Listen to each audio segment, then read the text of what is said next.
अगर आप आज भी पैसे की तंगी का रोना रो रहे हैं और सोचते हैं कि मेरी तो इनकम ही कम है, मैं क्या कर सकता हूं, तो मैं आपको बता दूं, ये सिर्फ एक बहाना है जो आप खुद को दे रहे हैं।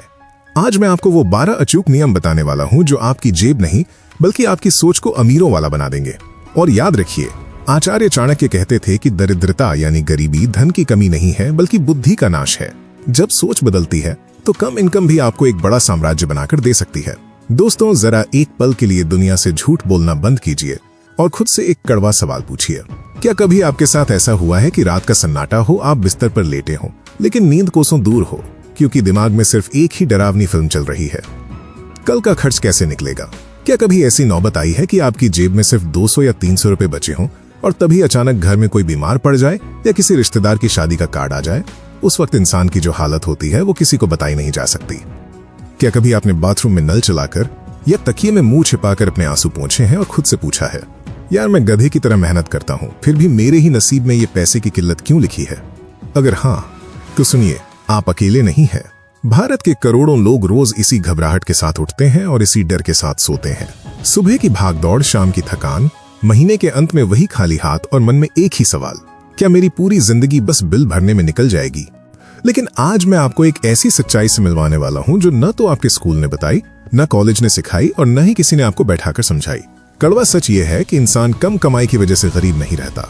इंसान गरीब इसलिए रहता है क्योंकि उसे उस कमाई को संभालना नहीं आता।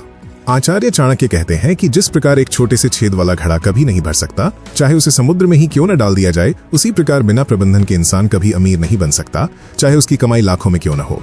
गरीब इंसान पैसा कमाना तो जानता है लेकिन पैसे से काम करवाना नहीं जानता, इसलिए वो गरीब ही मर जाता है। जरा अपने आसपास देखिए, एक ही शहर में एक ही ऑफिस में काम करने वाले दो लोग, दोनों की सैलरी 15,000 रुपए है, लेकिन 5 साल बाद एक आदमी रोता रहता है कि महंगाई बहुत है और दूसरा आदमी उसी 15,000 में से थोड़ा थोड़ा बचाकर अपनी बाइक ले लेता है और एक छोटा सा जमीन का टुकड़ा भी ले लेता है।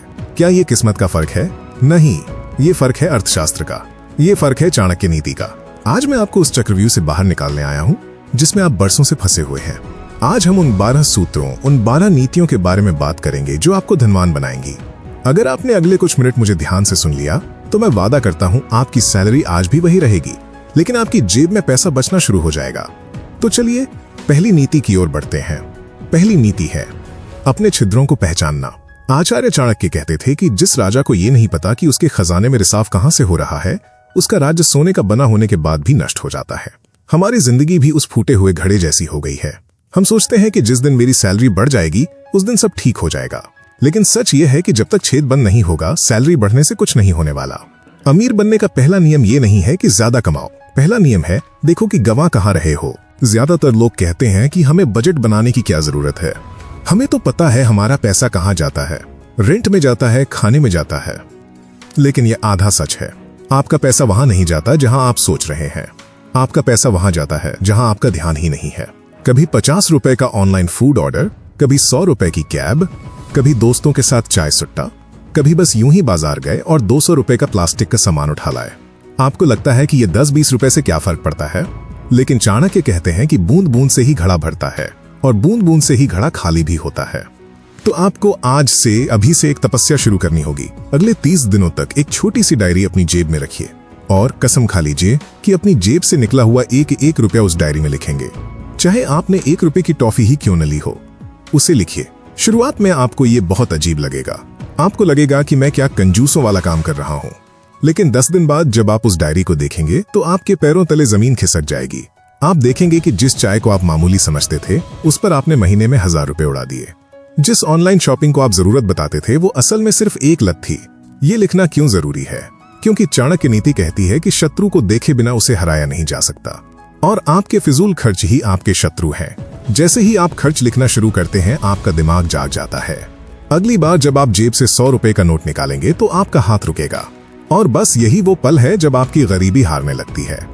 दूसरी नीति है किलेबंदी यानी बजट का सही निर्माण। आचार्य चाणक्य कहते हैं कि जो राज्य बिना योजना के चलता है उसका विनाश निश्चित है। लोग बजट के नाम से डरते हैं, उन्हें लगता है कि बजट का मतलब है कंजूसी, लेकिन सच इससे बिल्कुल उल्टा है। बजट आपको रोकता नहीं है, बजट आपको रास्ता दिखाता है। बजट आपको ये आजादी देता है कि आप अपने पैसे को बताएं कि उसे कहां जाना है। लेकिन 99% लोग बजट बनाने में फेल हो जाते हैं। वो जोश में आकर कड़े नियम बनाते हैं और 10 दिन बाद उसे तोड़ देते हैं। चाणक्य कहते हैं कि नियम वो बनाओ जो पालन करने योग्य हों। आपको एक ऐसा सिस्टम बनाना है जो आपकी कम सैलरी पर भी काम करे। इसे हम 50, 30 और 20 का नियम कहते हैं, लेकिन हम इसे चाणक्य स्टाइल में समझेंगे। अपनी कमाई के 3 हिस्से करो। पहला हिस्सा है 50%। ये है आपकी जीवन रक्षा, यानी वो खर्चे जिनके बिना आप जिंदा नहीं रह सकते। रोटी, कपड़ा, मकान और बच्चों की शिक्षा। चाहे कुछ भी हो जाए, आपकी सैलरी का आधा हिस्सा इन जरूरतों को पूरा करने में जाना चाहिए। अगर आपकी जरूरतें 50% से ज्यादा ले रही हैं, तो इसका मतलब है कि आप अपनी चादर से बाहर पैर पसार रहे हैं। आपको तुरंत अपने रहन सहन को नीचे लाना होगा। दूसरा हिस्सा है 20%। इसे चाणक्य आपातकाल कोष कहते हैं। ये वो पैसा है जिसे आपको हाथ भी नहीं लगाना है। ये आपके बुरे वक्त का साथी है। लोग गलती क्या करते हैं? लोग सोचते हैं कि पहले खर्चा कर लेते हैं, फिर जो बचेगा उसे बचा लेंगे, और अंत में कुछ नहीं बचता। आपको उल्टा करना है। सैलरी आते ही सबसे पहले ये 20% निकालकर अलग कर दो। भूल जाओ कि ये पैसा तुम्हारे पास आया भी था। और तीसरा हिस्सा है 30%। ये है आपके सुख और भोग का हिस्सा। हम इंसान हैं, हमारा भी मन करता है कि हम अच्छे कपड़े पहने, कभी बाहर जाएं। ये 30% उसी के लिए है। लेकिन याद रहे, ये सिर्फ 30% होना चाहिए। अगर आप अपनी इच्छाओं को इस सीमा में रखते हैं, तो आपको कभी भी अपराधी महसूस नहीं करना पड़ेगा। आप शान से अपने शौक पूरे कर पाएंगे, क्योंकि आपको पता है कि आपने अपनी सुरक्षा का इंतजाम पहले ही कर लिया है। लेकिन अभी तो ये सिर्फ शुरुआत है। असली खेल तो अब शुरू होगा, क्योंकि अगली नीति में मैं आपको वो गलतियां बताने वाला हूं जो दीमक की तरह आपके घर को खोखला कर रही हैं। अब हम तीसरी नीति की बात करेंगे, जिसे मैं दीमक का सिद्धांत कहता हूं। आचार्य चाणक्य कहते थे कि शत्रु, रोग और अग्नि, इन्हें कभी छोटा नहीं समझना चाहिए। अगर इनका इलाज तुरंत न किया जाए तो ये विशाल रूप धारण करके आपको भस्म कर देते हैं। ठीक यही नियम आपके पैसों पर भी लागू होता है। ज्यादातर लोग सोचते हैं कि पैसा तब खत्म होता है जब हम कोई बड़ी चीज खरीदते हैं, जैसे कोई महंगा मोबाइल, कोई बाइक या कोई बड़ा गैजेट। लेकिन सच्चाई इससे बिल्कुल उल्टी है। हकीकत यह है कि आपकी गरीबी का कारण वो बड़े खर्चे नहीं है, बल्कि वो छोटी छोटी आदतें हैं जो दीमक की तरह चुपचाप आपकी जेब को खा रही हैं और आपको पता भी नहीं चल रहा। जरा ध्यान से सोचिए। अगर मैं आपसे कहूं कि आपकी एक छोटी सी रोज की आदत आपको साल में 15,000 से 20,000 रुपए का नुकसान करा सकती है, तो शायद आपको यकीन न हो। लेकिन अब गौर से सुनिए। मान लीजिए आप रोज 40 रुपए की चाय, स्नैक या कोल्ड ड्रिंक लेते हैं। रोज का ये 40 रुपया बहुत छोटा लगता है। आप सोचते हैं कि अरे बस 40 रुपए ही तो है। लेकिन जब ये 40 रुपया महीने के 30 दिनों से गुना होता है तो 1200 रुपए बन जाता है। और जब साल के 365 दिनों से मिलता है तो यही मामूली रकम 14,600 रुपए बन जाती है। सिर्फ एक छोटी सी आदत, और 15,000 रुपए स्वाहा। और दोस्तों, ये तो सिर्फ एक आदत की बात है। अगर आपकी ऐसी 3-4 आदतें हैं, जैसे रोज बाहर का नाश्ता, बिना वजह बाइक से घूमना या सस्ता नशा करना, तो ये सब मिलकर आपकी साल भर की कमाई का एक बहुत बड़ा हिस्सा राख कर देते हैं। सबसे खतरनाक बात यह है कि आप हर महीने ये पैसा उड़ाते रहते हैं बिना महसूस किए। तो क्या इसका मतलब ये है कि हम जीना छोड़ दें? क्या हम चाय पीना छोड़ दें? चाणक्य बुद्धिमानी की बात करते हैं, त्याग की नहीं। पैसा बचाने का सबसे स्मार्ट नियम है, हटाओ मत, बदलो। अगर आपको कॉफी पसंद है तो 300 रुपए की कैफे वाली कॉफी की जगह घर की 20 रुपए वाली कॉफी पिएं। अगर आपको दोस्तों से मिलना है तो महंगे रेस्टोरेंट में जाने की जगह पार्क में मिलें। अगर दूरी कम है तो 10 रुपए देकर रिक्शा करने की जगह पैदल चलें। याद रखिए, अमीर वो नहीं बनता जो पैसा खर्चना बंद कर देता है। अमीर वो बनता है जो पैसे को सही जगह खर्चना सीख जाता है। ये छोटी छोटी बचत साल के अंत में आपको 1 महीने की एक्स्ट्रा सैलरी के बराबर पैसा दे सकती है। अब आते हैं चौथी नीति पर, और यकीन मानिए 99% लोग इसी नीति को न जानने की वजह से जिंदगी भर गरीब रह जाते हैं। इसे कहते हैं बीज का नियम। एक किसान को देखिए, जब फसल कटती है तो वो सबसे पहले क्या करता है? क्या वो सारा अनाज खा जाता है? नहीं, वो सबसे पहले अगली फसल के लिए बीज अलग निकाल कर रखता है। चाहे उसके घर में खाने की कमी क्यों न हो, वो उस बीज को हाथ नहीं लगाता, क्योंकि उसे पता है कि अगर आज उसने बीज खा लिया तो कल उसके पास बोने के लिए कुछ नहीं होगा और वो भूखा मर जाएगा। लेकिन अफसोस, आज का इंसान उस किसान से भी गया गुजरा हो गया है। सैलरी आते ही लोग क्या करते हैं? पहले बिल भरते हैं, फिर राशन लाते हैं, फिर शॉपिंग करते हैं, और फिर खुद से कहते हैं कि जो बचेगा उसे बचा लूंगा। लेकिन दोस्तों, महीने के आखिर में कभी कुछ नहीं बचता। आपने अपनी भविष्य की फसल का बीज पहले ही खा लिया है। सफल और अमीर लोग इसका बिल्कुल उल्टा करते हैं। वो कहते हैं पहले बचत, फिर खर्चा। सैलरी अकाउंट में आते ही वो सबसे पहले अपने निवेश का पैसा एक अलग अकाउंट में भेज देते हैं, यानी पैसा आंखों से दूर। और याद रखिए, जो आंखों से दूर होता है वो दिमाग से दूर होता है। जब पैसा दिखता ही नहीं तो खर्च करने का मन भी नहीं करता। ये तकनीक सुनने में बहुत छोटी लगती है, लेकिन असल में यही वो जादुई तरीका है जो आपकी लाइफ में स्थिरता लाता है।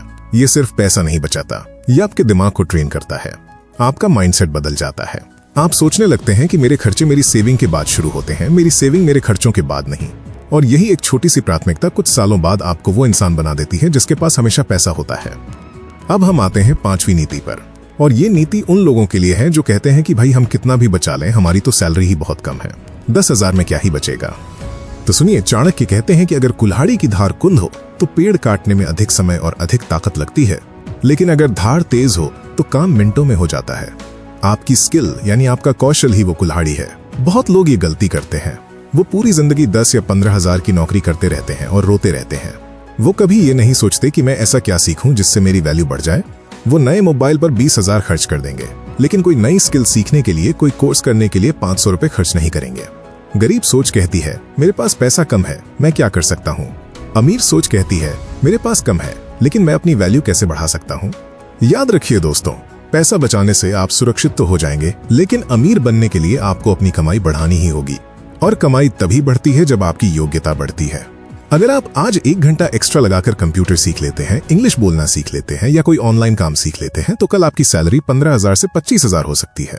खुद पर किया गया निवेश दुनिया का सबसे बेहतरीन निवेश होता है। ये एक ऐसा निवेश है जिस पर कभी मंदी नहीं आती, जिसे कोई चोर चुरा नहीं सकता। इसलिए अपनी कमाई का कम से कम 10% हिस्सा हर महीने अपनी बुद्धि को तेज करने में लगाइए। लेकिन रुकिए, अभी कहानी खत्म नहीं हुई है। पैसा बचा लिया, स्किल बढ़ा ली, लेकिन एक ऐसा दुश्मन अभी भी बाकी है जो आपके अपने ही अंदर छिपा बैठा है। वो दुश्मन जो रातों रात आपको वापस जीरो पर ला सकता है। अब हम उस दुश्मन को पहचानेंगे और जानेंगे कि कैसे अपने पैसे को एक ऐसे पेड़ में बदला जाए जिस पर सोते हुए भी फल लगते रहें। वो दुश्मन कोई बाहरी इंसान नहीं है, वो दुश्मन है आपका अपना दिखावा, जिसे अर्थशास्त्र की भाषा में लाइफस्टाइल इन्फ्लेशन कहते हैं। आचार्य चाणक्य कहते थे कि जो व्यक्ति समाज को दिखाने के लिए धन खर्च करता है, उसका धन वैसे ही नष्ट हो जाता है जैसे हथेली में रखा हुआ पानी। आज के जमाने में ये बीमारी महामारी की तरह फैल चुकी है। जरा सोचिए, जैसे ही आपकी सैलरी 15,000 से 20,000 होती है, आप सबसे पहले क्या करते हैं? क्या आप उस बढ़े हुए 5,000 को निवेश करते हैं? आप तुरंत बड़ा मोबाइल फोन किस्तों पर ले आते हैं, आप दोस्तों को पार्टी देते हैं, आप अच्छे कपड़े खरीदते हैं। दुनिया को लगता है कि आपकी तरक्की हो रही है, लेकिन हकीकत में आप वहीं के वहीं खड़े हैं। आपकी सैलरी तो बढ़ गई, लेकिन आपकी बचत आज भी शून्य है। याद रखिए दोस्तों, अमीर वो नहीं है जो ज्यादा कमाता है, अमीर वो है जो अपनी बढ़ी हुई कमाई को खर्च में नहीं बदलता। अगर आपकी इनकम बढ़ती है तो अपने शौक मत बढ़ाइए, अपने निवेश को बढ़ाइए। जब तक आपके पास इतना पैसा ना हो जाए कि आप उस महंगी चीज को 10 बार नकद खरीद सकें, तब तक उसे खरीदने की सोचना भी पाप है। ये दिखावा आपको जिंदगी भर गरीबों की दौड़ में दौड़ाता रहेगा। आपको इस माया जाल को तोड़ना होगा। आपको अपने मन को समझाना होगा कि मुझे अमीर दिखना नहीं है, मुझे अमीर बनना है, और बनने में समय लगता है। अब हम आते हैं उस आखिरी और सबसे शक्तिशाली नीति पर, जिसे दुनिया का 8वां अजूबा कहा जाता है। इसे चक्रवृद्धि ब्याज या कंपाउंडिंग कहते हैं। आचार्य चाणक्य कहते थे कि धैर्य कड़वा होता है, लेकिन उसका फल बहुत मीठा होता है। ज्यादातर लोग निवेश तो शुरू करते हैं, लेकिन 3 महीने या 6 महीने बाद बंद कर देते हैं। वो कहते हैं कि अरे यार, 500 रुपए बचाने से क्या होगा, इससे तो मैं करोड़पति नहीं बन सकता, और यही वो मात खा जाते हैं। एक बरगद के पेड़ को देखिए, जब उसका बीज जमीन में डाला जाता है तो कई महीनों तक कुछ नहीं दिखता। ऐसा लगता है कि बीज मर गया है, लेकिन जमीन के अंदर जड़ें मजबूत हो रही होती हैं, और फिर जब वो पेड़ बाहर निकलता है तो वो इतना विशाल होता है कि पीढ़ियों तक छाया देता है। आपकी छोटी सी बचत उसी बरगद का बीज है। अगर आप सिर्फ 500 रुपए की SIP हर महीने करते हैं और उसे छेड़ते नहीं हैं, तो 20 साल बाद वो रकम इतनी बड़ी हो जाएगी कि आप अपनी आंखों पर यकीन नहीं कर पाएंगे। लेकिन इसके लिए आपको एक तपस्वी की तरह धैर्य रखना होगा। लोग आपका मजाक उड़ाएंगे, लोग कहेंगे कि तू कंजूस है, लोग कहेंगे कि तू जिंदगी नहीं जी रहा, लेकिन आपको बहरा बनना होगा, क्योंकि 5 साल बाद जब वो लोग कर्ज मांग रहे होंगे, तब आप अपने बनाए हुए साम्राज्य में बैठे होंगे। तो दोस्तों, ये थे वो नियम जो आपको गरीबी के चक्रव्यूह से बाहर निकाल सकते हैं। लेकिन याद रखिए, सिर्फ वीडियो देखने से या सिर्फ सिर हिलाने से कुछ नहीं बदलेगा। ज्ञान तब तक जहर है जब तक उसे अमल में न लाया जाए। आज आपको खुद से एक वादा करना होगा। आज आपको एक संकल्प लेना होगा। अपनी छाती पर हाथ रखिए और खुद से कहिए कि आज के बाद मैं पैसे के लिए काम नहीं करूंगा, बल्कि पैसा मेरे लिए काम करेगा। आज के बाद मैं अपनी कमाई का एक एक हिस्सा अपनी आजादी के लिए लगाऊंगा, अपनी गुलामी के लिए नहीं। ये रास्ता आसान नहीं है, इसमें त्याग है, इसमें तपस्या है, इसमें समय लगेगा। लेकिन यकीन मानिए, जिस दिन आप इस चक्रव्यूह को तोड़कर बाहर निकलेंगे, उस दिन आपकी आने वाली 7 पीढ़ियां आपको नमन करेंगी कि हमारे खानदान में एक ऐसा इंसान पैदा हुआ था जिसने हमारी किस्मत बदल दी। अब फैसला आपके हाथ में है क्या आप वही डरपोक वाली जिंदगी जीना चाहते हैं या आप चाणक्य की तरह अपनी तकदीर खुद लिखना चाहते हैं? अगर इस वीडियो ने आपकी आत्मा को झकझोरा है, अगर आपको लगता है कि हाँ अब बदलने का वक्त आ गया है, तो कमेंट में पूरी ताकत के साथ लिखिए, मैं अमीर बनूंगा। क्योंकि जब आप लिखते हैं तो आपका दिमाग उसे सच मानने लगता है। और अगर आप आचार्य चाणक्य के और भी गहरे राज जानना चाहते हैं तो आपकी स्क्रीन पर जो प्लेलिस्ट आ रही है उसे जरूर देखें। उसमें हमने जीवन जीने के वो गुप्त तरीके बताए हैं जो आपको कोई स्कूल नहीं सिखाएगा। जय हिंद, जय भारत।